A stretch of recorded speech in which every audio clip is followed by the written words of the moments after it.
All right. Hi, everyone. Today I'm going to explain the Electoral College lesson. So there's kind of multiple parts to this lesson, so just make sure you're paying close attention to this video. I'll try to go through and explain each of the parts. So first of all, you're going to see this Electoral College presentation. I'm going to go over a little bit of it right now, but then eventually you're going to be completing 3 activities for today's lesson. The first one is an ed puzzle. So you're going to watch the video and you're going to answer the questions that will be scored. And the video explains how the Electoral College works. The second one is to do a little activity where you're going to play around with an electoral map. And the third one is going to be a pro-con about should the United States use the Electoral College to elect a president. So to start us out, let's talk really quickly about what the Electoral College is. However, the videos that you're going to watch as well as the articles you're going to read are going to help you explain it as well. So the U.S. president is not elected by a majority vote.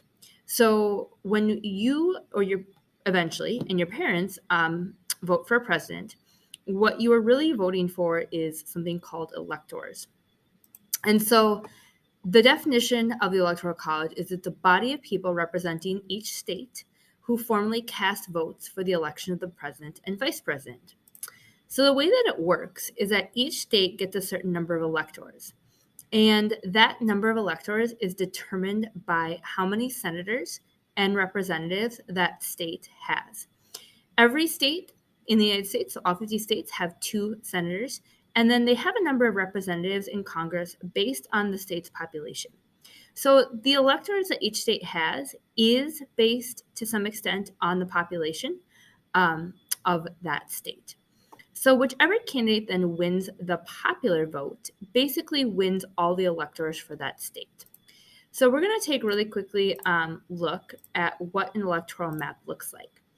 So in this website, which you're going to be using for one of your activities, you will see a number by every state, and that's the number of electors each state has. So Minnesota has 10 electors. That means that we have 2 senators and 8 representatives, which is where we get our 10.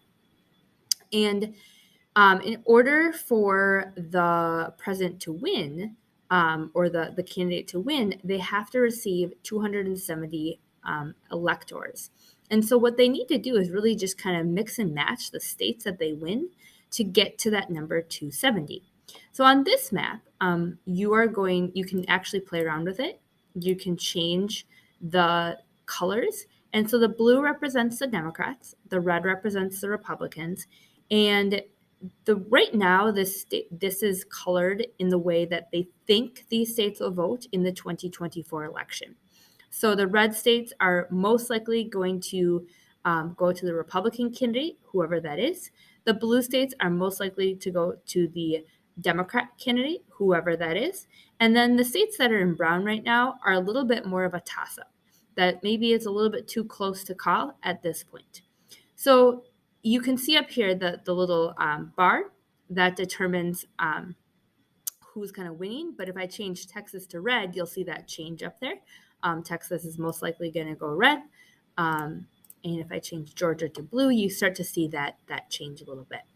So once a candidate wins enough states to get all the way to 270, they then win the election. Now, a couple other little things. Some states do not use the winner-take-all system. Nebraska does most of their electoral votes go winner-take-all, but then they have one kind of up for grabs. There's 2 that it's winner-take-all for the state, and so is Maine.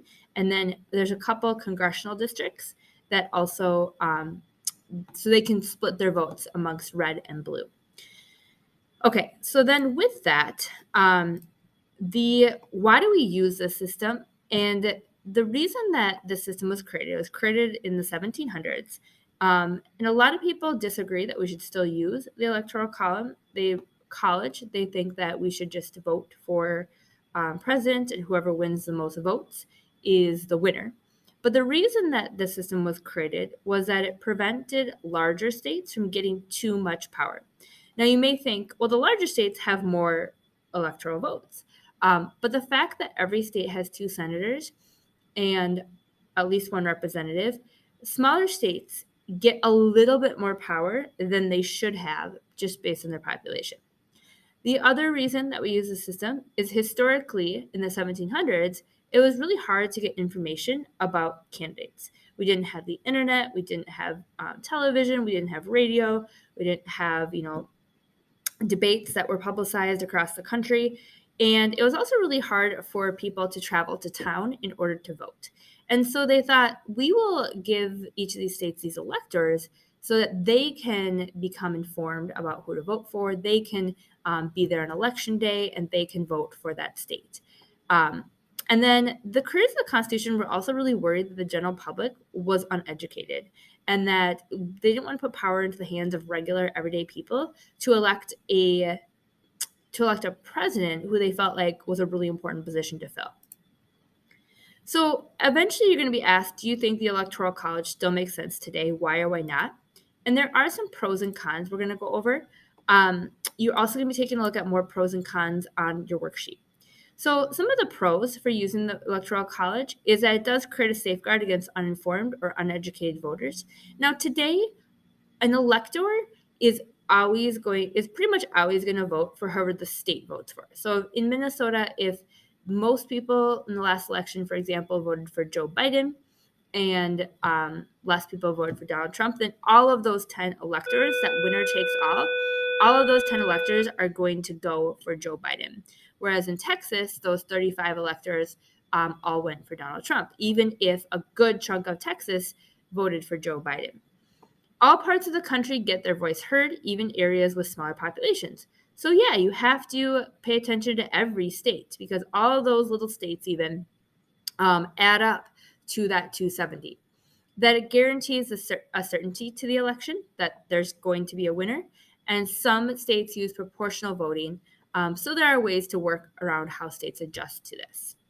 The cons of this is that a lot of people believe that the Electoral College makes it so candidates only really focus on a few states. And a lot of, as you're going to watch in the video, a lot of attention isn't given to states where they think it's either going to go red or blue. Those are kind of considered safe states. And candidates are not going to really try to win votes in those states because they think they either already have those or they already have lost those. So sometimes they focus is too much on minor issues that are important only in battleground or what are called swing states. The person who gets the least amount of votes can also win. So in two recent elections in 2000 and 2016, the person who actually got less overall votes won the election. In 2000, that was George W. Bush. And in 2016, Donald Trump won the election through the Electoral College without getting the most votes. Hillary Clinton did actually get more votes than Donald Trump. And then also people believe that people's votes get wiped out. So let's say in Minnesota with those 10 electoral votes, the election was really close. Like Joe Biden just eked out a victory over Donald Trump. Everyone who voted for Donald Trump, all of your votes kind of go away and all 10 of those votes go to Joe Biden. All right, so that's a little overview. I know that was really quick, but you have some activities. The first one is going to help you understand the Electoral College a little bit more, and that's going to be an Ed puzzle. You're going to click on that. It's going to bring you to a video to watch, and there'll be some questions that you will do once you see that, and once you view the video. Then you're going to go to this Electoral College activity. This one is going to ask you to play around with that map.